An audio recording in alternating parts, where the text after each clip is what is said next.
3 years have passed since Shima disappeared. The house remained locked, but the rumors multiplied.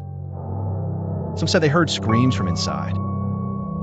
Others claimed to have seen a girl looking out the window, but she had no eyes. Fearful face. Enter our new hero, Rashid, a documentary filmmaker of abandoned places.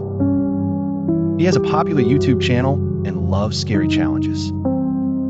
He told his friends, "Let's enter the house and shoot an episode called The House of Shadows, and we'll break the curse." Faced with tears of joy, oh Rashid, if only he hadn't said that. Day 1 of filming. They enter the house with thermal cameras, audio devices, and everything professional.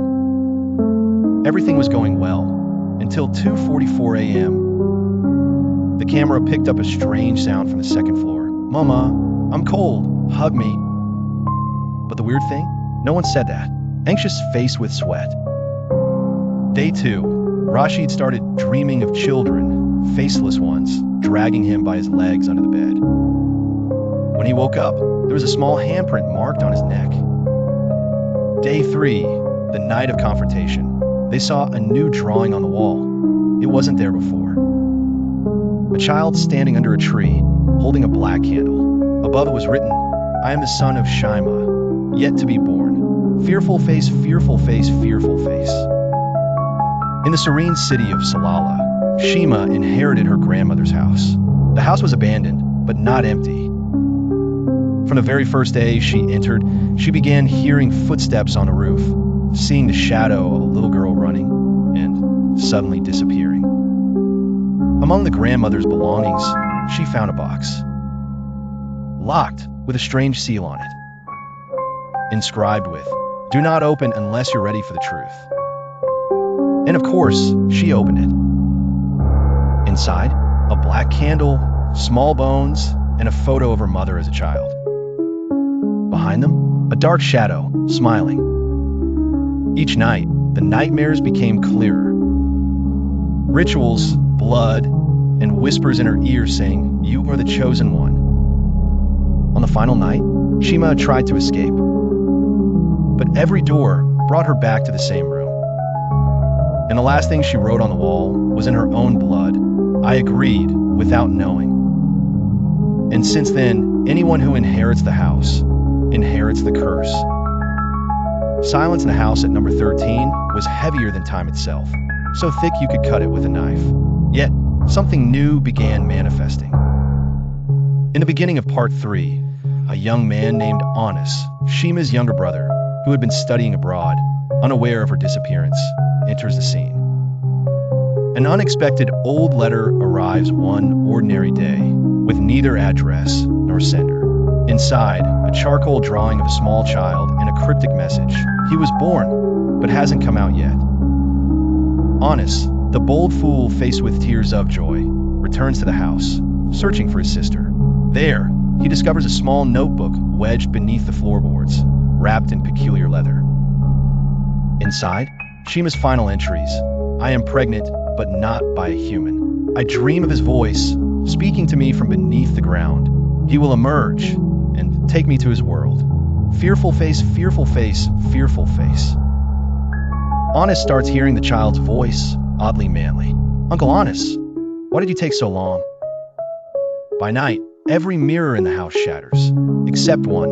In its reflection, Anis views his own face, but behind him stands a creature with distorted human features and 2 small horns. The horrifying twist? Anis discovers that the little girl Rashid and Shima thought they saw wasn't a girl. It was the being itself in an incomplete form. But every time Anis prepares to flee, the house loops him back to the same point. Even when he physically exits the house, he suddenly finds himself inside a womb. Reborn anew, yet in the other realm. The realm of the entity. Skull the final, for now, in the closing scene, Anis is seated on a chair, the child laughing in his lap, saying, "Now we begin, the real game." And then, the screen goes dark. When Anis vanished, a rumor began that house number 13 disappeared. Yes, the house itself gone. But people say When you walk down Shadow Street at dawn, you can see its door, but only in mirrors. Olho. Collision enter our last character, Ruba, a journalist specializing in supernatural investigations. She decided to document everything about the disappearance of Shaima, Rashid, and Anis. One day, while cleaning her deceased mother's bedroom, she found a small mirror wrapped in black cloth, and when she opened it, she witnessed a surreal scene. Shaima standing, holding a child, calling out, "Help us, before he comes out forever, baby fire." Ruba discovers the ultimate secret. The house wasn't a curse. It was a gateway for the birth of a new entity, an entity called the Lord of Reflections, a creature that cannot enter our world unless born through human consciousness. Through a mirror. The decisive night arrives. Ruba locks herself in a room filled with mirrors, trying to summon Shaima by reading from the diary she collected. Every mirror begins to ignite. Every mirror reflects a different reality. In one of them, she saw Anis crying and screaming, "Don't let him out. We all made a mistake." In the final mirror, the child appeared, but now he has grown. He's a handsome young man with dark eyes. He said to her calmly, "The game is over. One mirror remains you. If you break it, I disappear, and if you gaze into it for more than 13 seconds, I am born forever." The lethal moment, Ruba standing, her hand on the hammer, the mirror before her, reflecting all her memories, her childhood, her fears, and all she has lost.